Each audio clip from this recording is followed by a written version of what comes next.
voting system of the Brownlow medal in the AFL when compared to the NBA and the NFL and even in the Premier League and their MVP awards, it's really aimed to ensure that it's being given to the player who's been consistently the best all season by awarding each game votes from 3 to 1. And so the idea is that the best player throughout the whole season is the player who will have the most votes, and you don't get some of the questions that you often get in those other leagues where is it a bit more about the recency bias and who's performed at the right time of the season in an instance. And while I think that logic is very fair and it has good merits, I think it's just something that I very rarely feel as though it often is rewarding some of the best players. I think there's a lot of times it does, and that's fair enough. But when you have players, to me, such as Joel Selwood, Scott Pendlebury, and Lance Franklin, who are three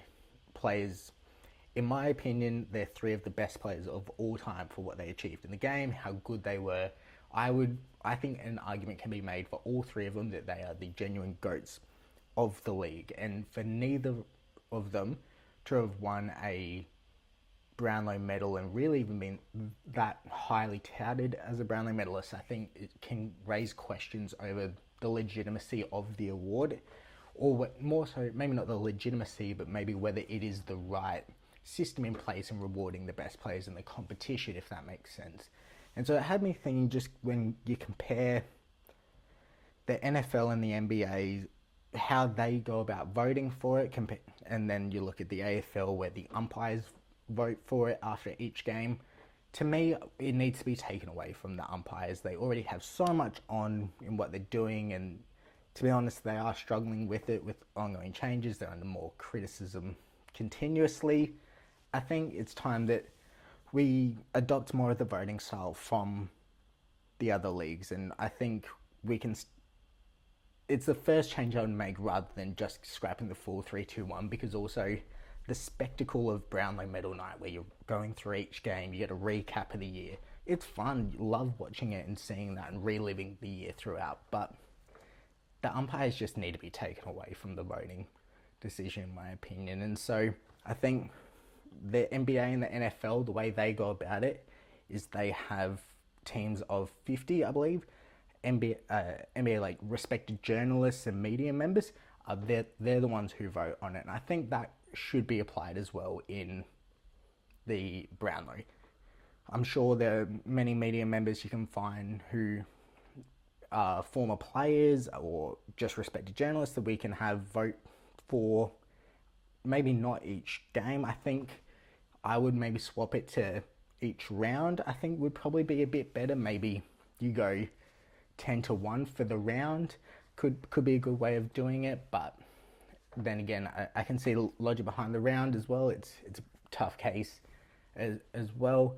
But to me, it's just the first thing that AFL needs to do is take it away from the umpires. They've got too much on and too many other things to focus about. The last thing they need to be dealing with is the Brownlow.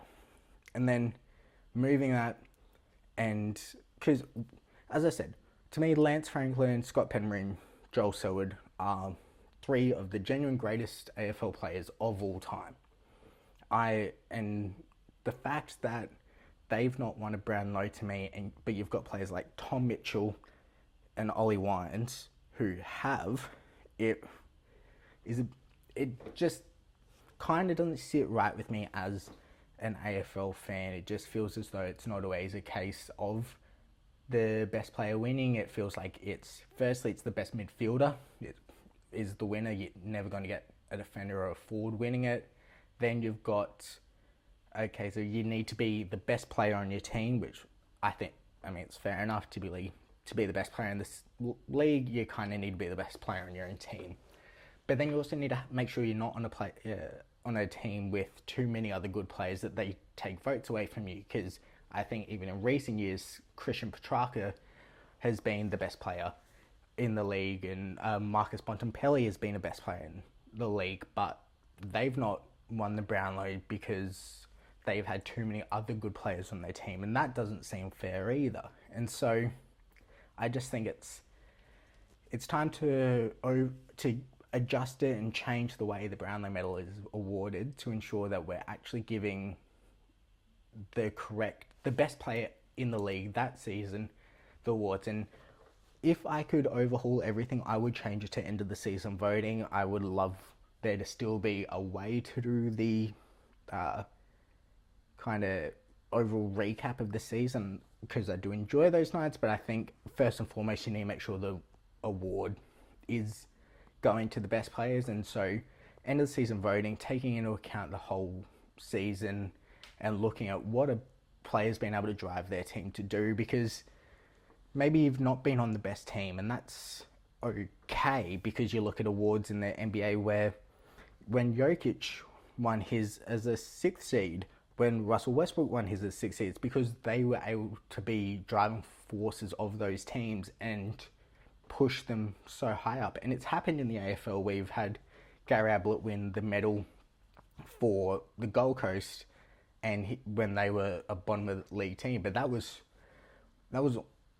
a so historic season that you just couldn't give it to anyone else. It was impossible. It was the only thing keeping the Gold Coast from being hit by 200 points each week, and so they were developing, and so it's happened. But I don't think it's a kind of consistent enough case. And then when you then got to look at the best and fairest aspect of it. I think obviously you want to award fairness in the competition. I get that being a thing, but when you see some of the acts and things that players are being suspended for, you wonder, well, are you really the best and fairest player in the comp? I mean, you've got someone like Zach Butters is technically eligible for the Brownlow when Isaac Heaney's not, but Zach Butters is the most fined player in the competition's history, whereas Isaac Heaney got 1 week for a contentious call that a lot of people, myself included, don't actually think he deserved a week for. And so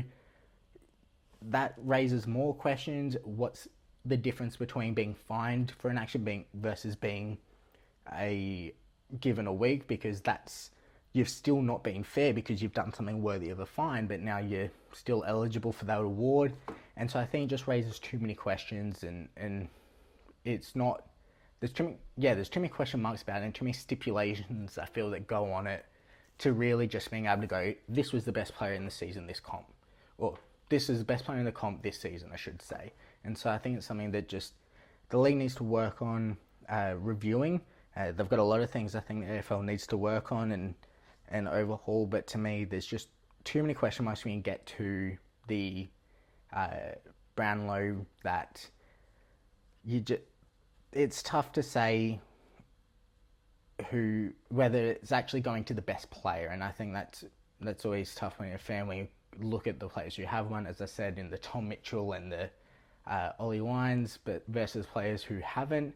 It raises questions. I mean, you have someone like Lachie Neale potentially win it this year. He's currently the second favourite to win it behind Patrick Cripps, and that'll be his third. He'll be going down as almost the most decorated player of this generation, and he's an unbelievable player. And I'm not saying he doesn't deserve those as being some players in the comp, but I wouldn't say he is the best player in the comp. And so that then comes down to history will remember these awards more than history will be dictated by who won these awards, and that's what people look back on. And I don't think that's always doing players the justice in the legacy, because that does matter when it gets to professional sports, the legacy they give, and they're all about team awards for a lot of them, you believe, and focusing on winning the flag. But those individual awards do matter when you get to a certain point. It's how things like the GOAT debate matter and things like that. So I think it's something that needs a change, and I thought I'd just come out, be a bit of a rant and kind of just get my thoughts out there, as I've been thinking on them a lot lately, and I want to know your thoughts. So let me know in the comments below what you guys think about the Brownlow. Would you change it? Do you like how it is? What are your thoughts in general?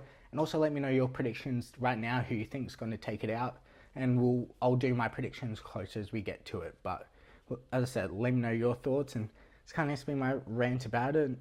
So yeah, let me know. thanks for listening. This has actually been a clip excerpt from my full podcast, The Armchair Athlete. So be sure to make sure after you've seen this video now, you click on the previous clips, maybe check out the full video, and don't forget to like and subscribe to the channel going forward, and so you can stay tuned and see the full podcast in depth as well. And let me know in the comments below any topics you want me to discuss as well. But I appreciate you guys listening, and check out these videos around here. Thanks. With the Premier League season starting next weekend, we're going to take a look at my predictions in who's going to finish where in this upcoming season, see who I think is going to get the title, who's going to finish in the Champions League positions, and as well who's going to be relegated, and see whether there's one or two surprises, and then come back at the end of the season, see how I did in comparison and how that all played out. But as always, don't forget to let me know in the comments below who you think will finish where and how you think it'll all play out, and who's your surprise team for the season. But to start off, we'll take a look who I think will finish in the relegation zone.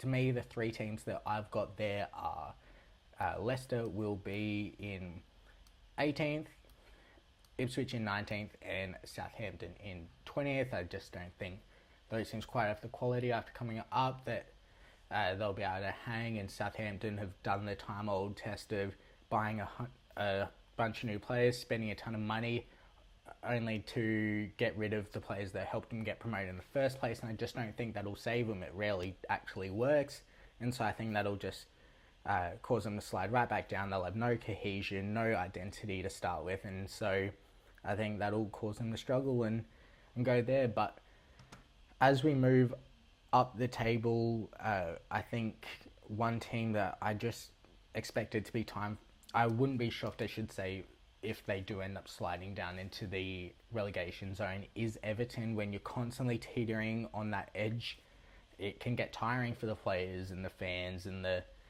management. So there's a point where that can crumble and you can slide down. And for such a historic club, it would be a shame.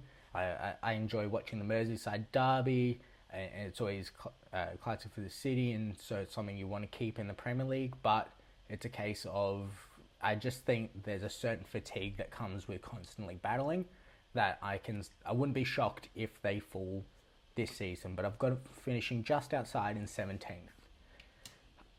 To go with them in that lower mid-table spots, I've also got Bournemouth, I've got Brentford, actually in between there, and Nottingham Forest. I think could have done this in a better order.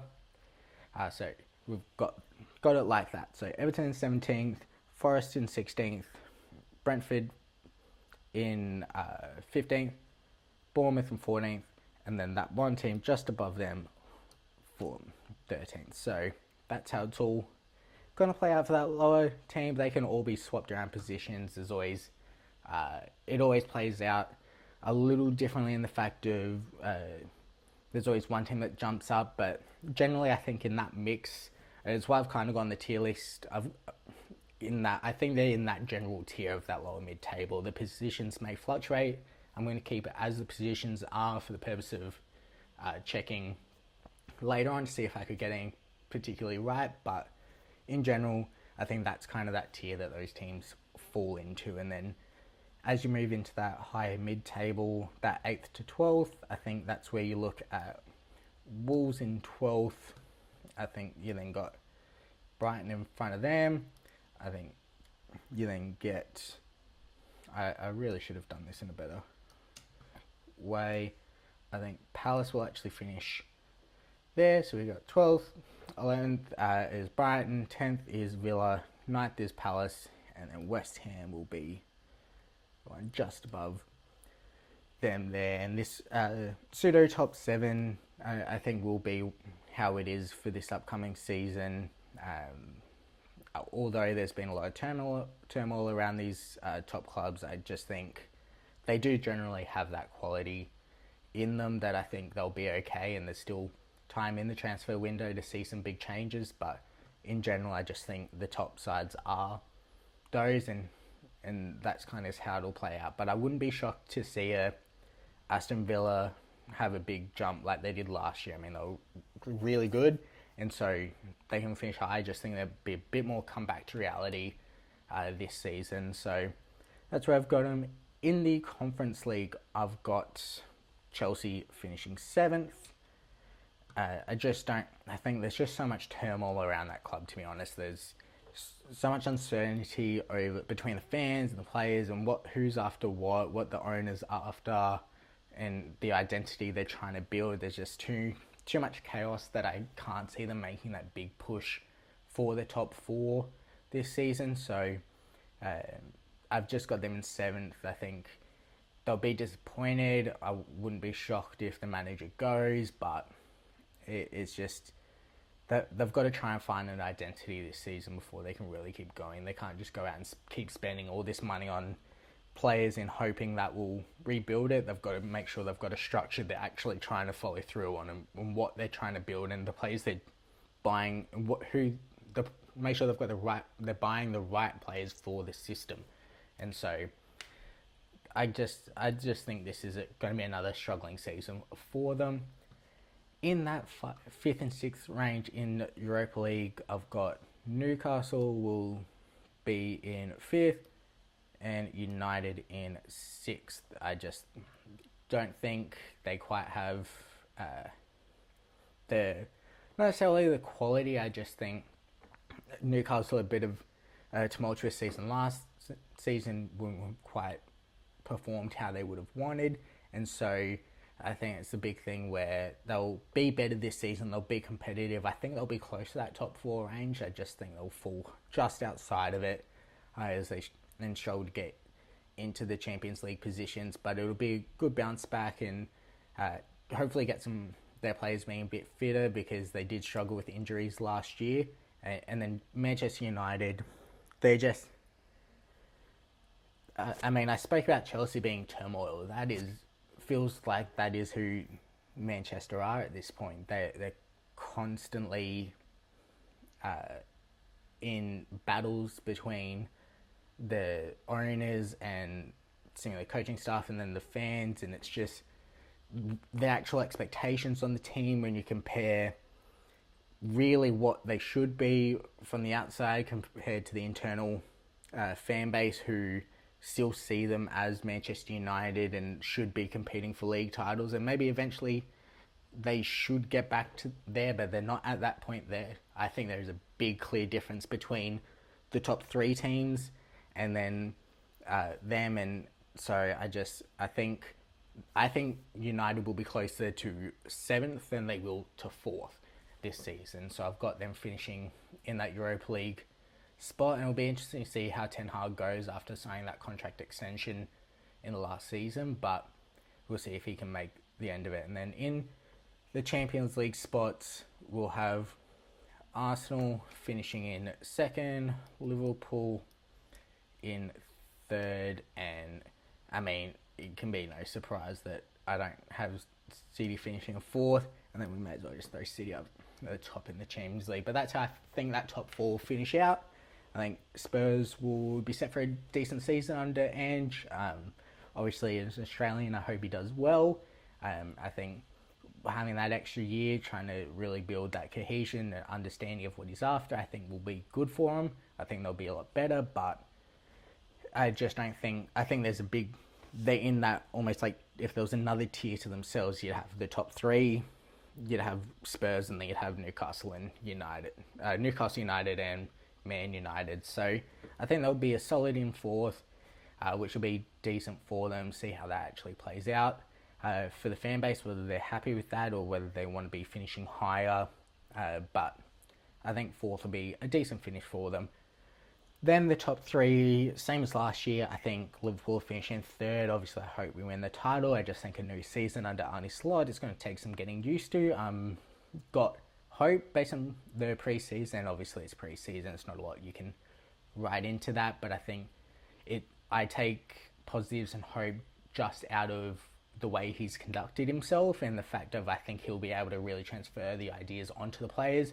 I also think the fact the players had time knowing Jurgen Klopp was going to go, that meant they could mentally prepare for it, and being able to deal with that and know what they were coming into in a way.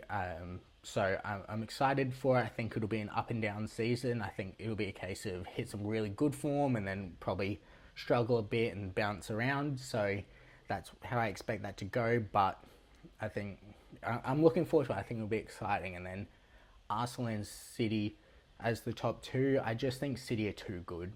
I think they've proven it the last near decade that they're the best team in the country. I think they've got that cohesion. I think until there's something that seriously disrupts them, I think they're just going to keep winning. And so until Pep goes, until someone like KDB leaves, I think that'll be when you maybe see some turmoil and a team can kind of strike for them, or a big injury crisis. And touch wood, that doesn't happen. I never wish injuries on anyone, but I just think until something like that kind of happens and potentially kind of derails them, I just think they're gonna continue winning, and Arsenal will have another good season. I think they'll keep fighting, but I just can't see them getting over the top of City this season. But like I said, that's my predictions for this season. Let me know in the comments below who you think will finish where, who you've got winning, who you think will be relegated.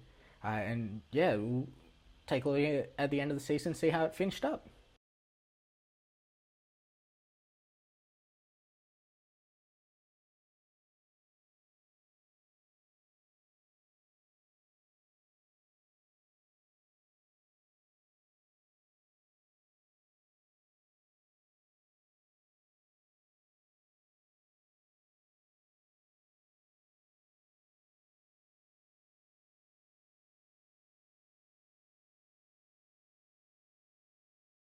Team USA won the basketball gold medal at the Olympics uh, over the last couple of days, and obviously congratulations to them.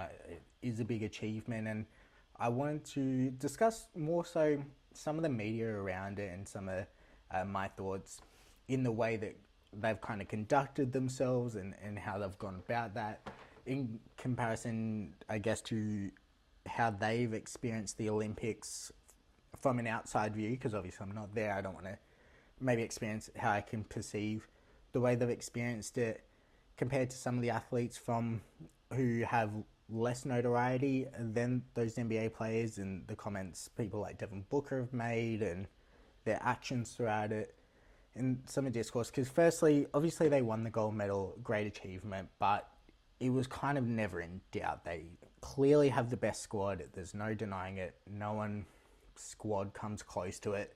It was kind of a case of hoping another team could catch them in an off day to get the win. And so I think while as I said, it's a great achievement for them, I have some real issues with things like Devin Booker's comments where he said it's easier to win an Olympic gold medal than the NBA finals. And from what I could find, I tried to see, it was unclear whether he was referring to as a basketballer or just in general. And to me, that statement is only true if you're on Team USA for the basketball. Then yeah, it's easier to win the gold medal because you're playing on a team of all-time greats that you're clearly the favorite. But even within basketball, if you're a Giannis or a Wemby, then you're playing on teams with lesser, or Luka, you're playing on teams that are far inferior to your competitors. When in the actual NBA final, or in the NBA, you're playing with a bit more of a level playing field. I mean, for Giannis to win a gold medal with Greece would take an ungodly amount of play from him, really. Like, he would have to take carrying the team to a whole new level, and so it's near impossible for him to be able to get Greece to being that gold medalist. And so that just kind of rubbed me the wrong way, because it showed to me a lot of ignorance. And then when you think about the other sports as well, I mean, the Olympics is the peak for so many of these athletes. When you think about all the divers, the shooters, archery, the runners, all the athletics, I mean, that is their absolute peak, and just to get there, you're competing against the absolute best in the world, which was Booker's argument for why the finals are the best. He was like, oh, that's the best player in the NBA, so that's how the finals are harder. It's like, well, who the fuck do you think competes at the Olympics? They don't just call. It's not a what's it called, like the old army calls for World War, where you just ring a phone and anyone who can enlist goes. Like, that's not how it works. The best of the best are at the Olympics, and so it just showed a lot of ignorance to it and a lot of arrogance around it, and just really rubbed me the wrong way. And then when you consider the fact that they were in the middle of the Olympics, they were partying for Anthony Edwards' birthday, and sure, celebrate your birthday, not saying don't, but to be going out drinking and partying when you're clearly not staying in the same athletes' village that the others are. I mean, so many of those athletes and competitors at the Olympics are sleeping on these cardboard beds, they're grinding, they're strict on their diets, and so I get kind of to the Team USA, the Olympics is a bit of fun on the side. The way they act shows, to me, depicts that they have I don't want to say they have no respect for it, but they have very little respect, to be honest. They might think differently, but to the actions and how I perceive them, they don't seem to have respect for what other athletes in their own sports are actually doing to get there and what it means. And so it's fine if you want to have a view that the NBA Finals is tougher and you keep that to yourself, whatever, but to openly be like, oh look, I'm on a team with all the greatest players in the world, and so this is easier than playing for my sport at the best. It's like, well, that's not the case, and you can't blanketly speak for people, and it's only true for your specific country. Yeah, guess what? Winning an NBA Finals for a player from South Sudan is probably going to be easier than winning the Olympics, because the whole team as a whole isn't as strong. So that just really rubbed me the wrong way, and to me, I felt that it was a bit of a slap in the face. Those athletes were actually grinding and really showing out there. And so when you see the NBA world as well get up in arms about Noah Lyles' comments saying that they're not world champions for winning the NBA Finals, hate to break it to you, America, he's right. You're not. You can say you're the best team in the world, you probably are, but you haven't beaten every team. You haven't won a competition that's comprised of every team in the world, so you're not world champions. It's just how it works.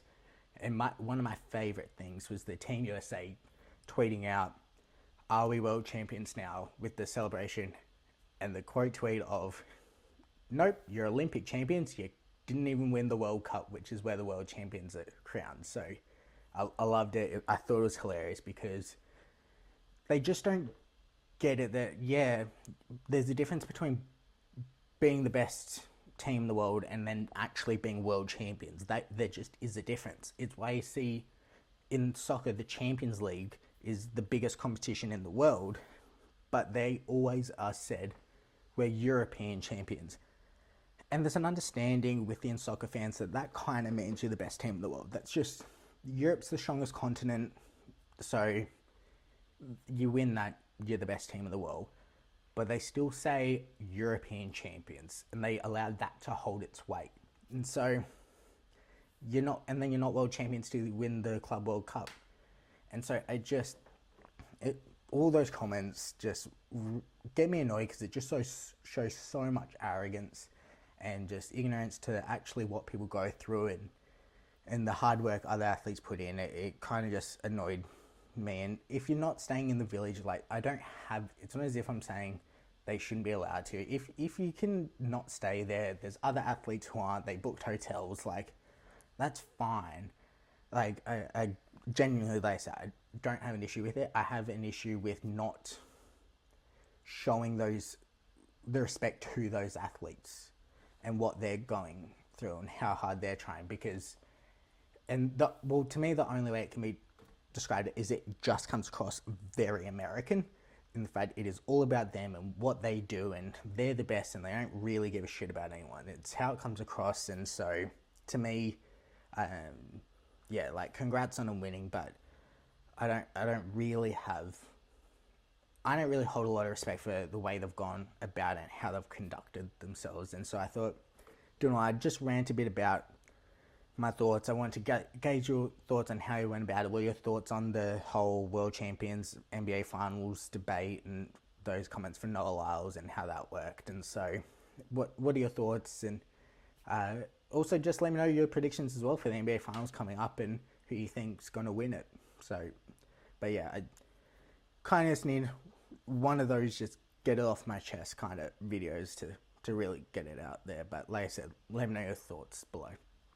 The odds for the NBA Player Awards have started being released, and so today we're going to go through Sportsbet's odds for each of the individual awards, see who's the favourites, where people kind of rank. This won't quite be my predictions for this season. We'll do those closer to the actual season beginning, but I thought it'd just be interesting to kind of see where Sportsbet predicts each team or each player to kind of rank and how things to go and what that may mean for the general feeling about some of the teams and players heading into next season. And so there'd be no better place to start than with the NBA regular season MVP. And I think it's not really that surprising to see Luka Doncic and Nikola Jokic as the favourites. I mean, Luka feels inevitable to win one at some point, and so coming off a finals run, you can see that being as good of a place as any to really start that media hype. Now he's got that playoffs kind of experience and performances behind him, because often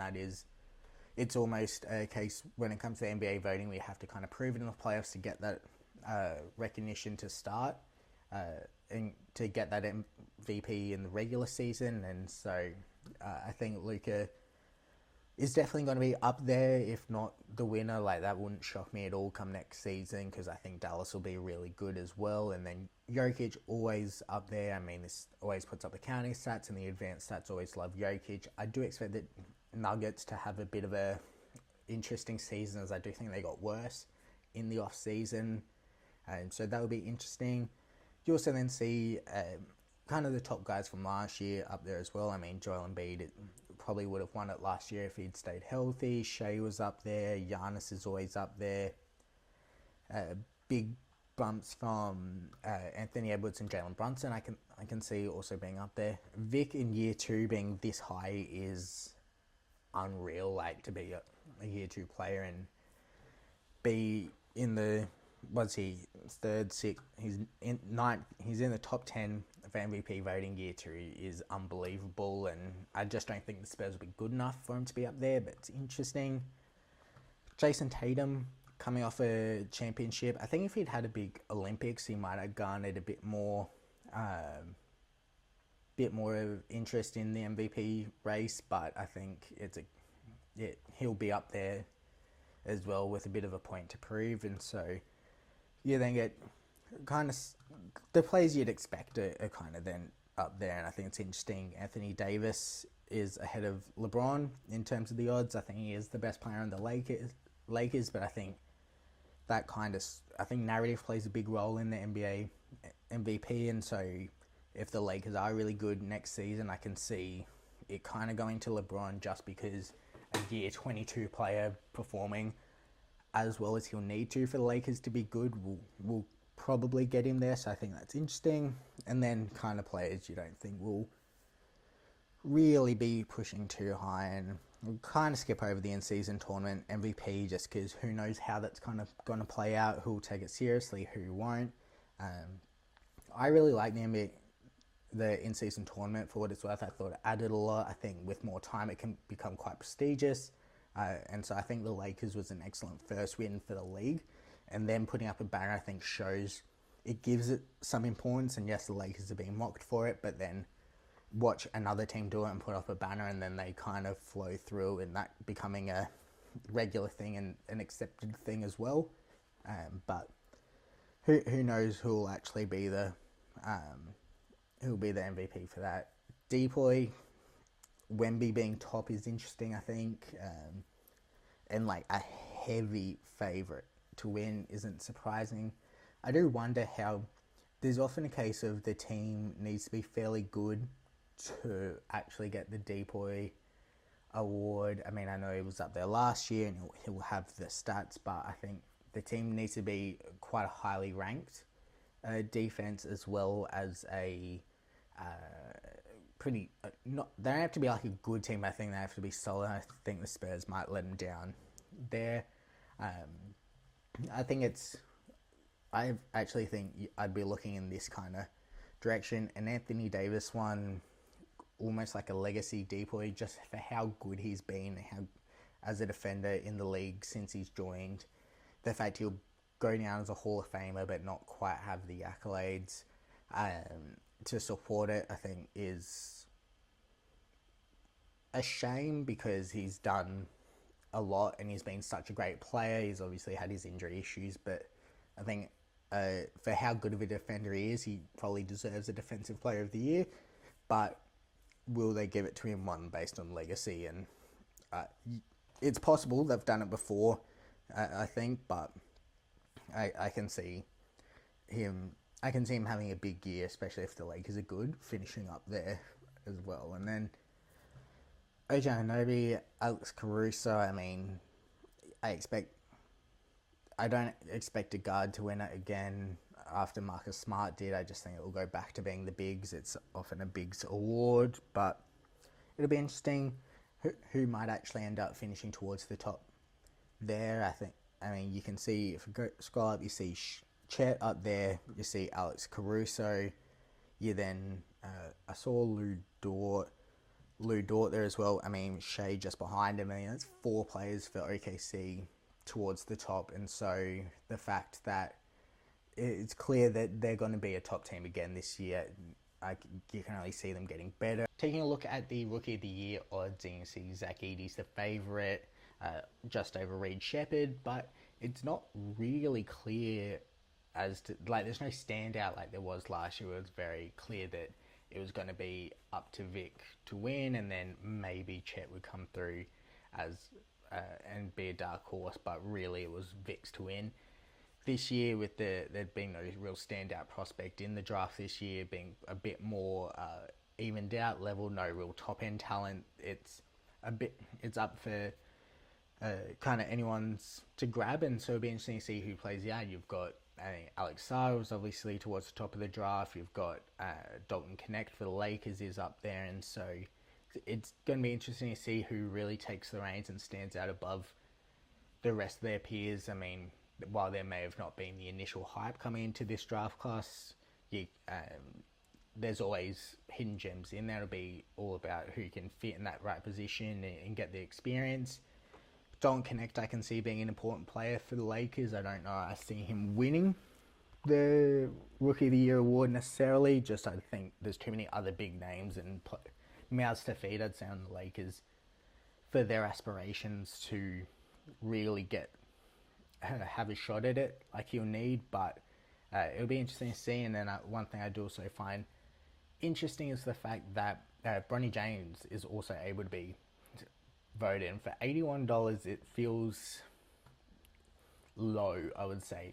I expect him to spend a lot of time in the G League this season, so for him to somehow win Rookie of the Year, don't get me wrong, both as a Lakers fan and as a fan of the way he's conducted himself in the media with so much pressure on him, I think it would be an amazing story. But I just don't think it's going to happen, and so I think if you're looking at an $81 long odds pick, Bronny James, or if you look at the MVP race, Kawhi or Donovan Mitchell, I think I'd be more confident in Devin Booker or Donovan Mitchell to win MVP than I would Bronny James to win Rookie of the Year. But it'll be interesting to see how it plays out. I think this is the most up for grabs award possible. There's just no standout one, and I think the same kind of for the Sixth Man of the Year. You look at these odds: Naz Reid back at it again, Malik Monk, Alex Caruso could be a big player for the OKC Thunder, Josh Hart. There's a lot of players in that field who I think could really do it. I mean, Alex Caruso won't have the scoring that a lot of players will have, but his defensive impact will be really important for that team. So how will that go? Josh Hart and Naz Reid are both really important role players for their squads that you expect them to be good. So how will that play out? There's a lot of questions. And Malik Monk, the Kings will probably have a big bounce back. He'll be that scoring punch off the bench, which always helps. And so it's a tough one to pick. And just scrolling down, seeing some of the other names on here, like Andrew Nemhard, I think is really good and could have a big season. Ben Simmons, Sixth Man of the Year, I think I would love it, but interesting for him to be there. I think if he's fit and healthy, he'll probably actually end up starting, if I'm honest. And then, going through, Derek Lively probably, I think, during the season will define his starting place for he'll get that starting space off Gafford for the Mavericks, and that'll be interesting. So, yeah, that's the odds for the Sixth Man of the Year. I think it's pretty interesting just how well-rounded it is, who the front runners are, some of the wild picks you always see in Sportsbet. It's always a tough one to say, and same with the most improved. I mean, Vic is number one. I struggle with this. It's kind of like how Ja Morant won it, where it's kind of, if a player we expect to be a superstar then turns into a superstar, it's like, well, he was the number one pick. You kind of thought he would end up being that all-star MVP caliber player. It's kind of what he was picked to be. It's more so the Julius Randles, the Lauri Markkanens, that kind of mold of player who jumps really out of nowhere to win it, and goes into the All-Star when no one really thought they had that chance anymore. That's what you're looking for. At the last major award to take a look at is the Coach of the Year in the NBA, and so Ime Udoka is currently the favourite, which to me makes sense. I think the Rockets will be good. It's always tough to tell in the West in this upcoming season whether teams will be able to make a big jump in terms of their positioning, just because it's going to be so tight and contested. But I think their play will definitely be better, so I think there's a big chance of them making a jump up the standings as well. He's proven at the Celtics he's a good coach and knows what it takes to win, and so they'll be up there. Same with Tom Thibodeau. I think that New York will be pushing Celtics for the one seed, if I'm being honest, and that's my kind of guess at this stage of the season, how things will play out. So once again, him being up there makes sense. I think you then look at Mark Daigneault. OKC will be amazing.